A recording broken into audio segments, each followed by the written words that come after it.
कहा मां, लेकिन वो भगवान मिलते किसे? कहा बेटा वो भगवान सबको मिलते हैं। कहा कहाँ मिलते हैं? बेटा कोई ऐसा स्थान नहीं, कोई ऐसा मिट्टी का कण नहीं जिस कण में परमात्मा ना हो। ध्रुव कहते हैं आप झूठ बोलती है। कहा क्यों? कहा अगर प्रत्येक कण में परमात्मा विद्यमान है तो अब तक मैं कई बार रेती से खेला, मिट्टी से खेला, उसके खिलौने भी बनाए, रेती को उड़ाया, लेकिन मुझे किसी कण में परमात्मा नजर ना आया। अगर किसी कण में परमात्मा होता तो एक बार तो मुझे दिख जाता। कहा बेटा संसार में कुछ चीजें जो होती हैं वो नंगी आंखों से नहीं देखी जा सकती। कहा जैसे? कहा जैसे दूध में घी होता है। दूध में क्या होता है? घी। हम दूध को देखेंगे घी नहीं नजर आएगा।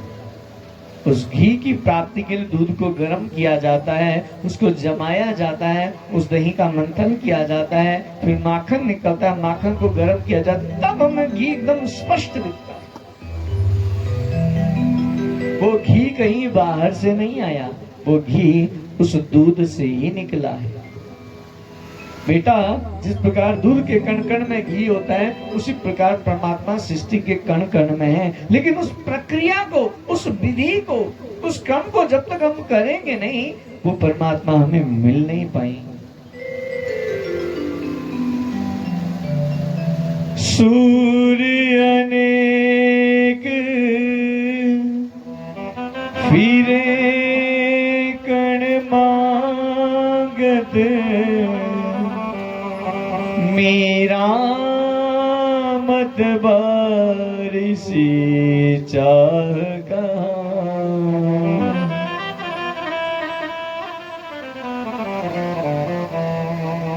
नरसिंह बसे प्रति घंबन में, पर कारण को प्रहलाद कहाँ। पुनिताल मजीरा बजाती फिरे, मीरा मत बारिशी जागा। नरसिंह बसे प्रत्येक कंबन में, पर कारण को प्रहलाद कहाँ। सूर अनेक फिरे कण मांगत, मेरा मतवारी शीश चाह का। इस संसार में परमात्मा को रिझाने के लिए अनेकों भक्ति करते हैं, भगवान का कीर्तन करते हैं, लेकिन क्या सबको भगवान मिलते हैं? आपको मिले कभी? किसको भगवान मिले? नहीं मिले, हमें भी नहीं मिले। बोलो राधे राधे। क्यों नहीं मिले? क्योंकि जो तड़फ, जो प्रेम, जो स्नेह, जो निष्ठा मीरा की थी, वो हमारी कहां है? थोड़ी देर तो बड़ा भाव उमड़ता है और उसके बाद सब भाव शून्य हो जाता है। भगवान आज भी खंबे से प्रकट हो सकते हैं, लेकिन वो प्रहलाद वाली निष्ठा कहाँ है? वो निष्ठा हमें नहीं है, इसलिए आज खंबे से भगवान प्रकट नहीं होते।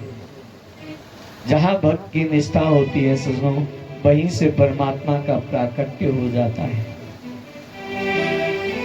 इसलिए बेटा परमात्मा तो सृष्टि के कण कण में विद्यमान है। जहां निष्ठा पक्की हो जाएगी, वहीं से परमात्मा का प्राकट्य हो जाएगा। बोलो भक्त वत्सल भगवान की। और ध्रुव जी चल पड़े वन की ओर परमात्मा को पाने के लिए। और सुनो, अब पता नहीं परमात्मा होते कैसे, परमात्मा को पाया कैसे जाता है, परमात्मा का नाम क्या है। जब हमें पता नहीं है लेकिन फिर भी हम चलें। मंजिल का पता नहीं लेकिन फिर भी अगर कदम बढ़ा दिया तो फिर एक दिन मंजिल भी पता चल जाएगी। जिसने चलना प्रारंभ नहीं किया वो मंजिल पहुंच नहीं पाएगा। और जब कोई सच्ची लगन से परमात्मा को पाने के लिए चलता है तो परमात्मा भी कृपा करते हैं।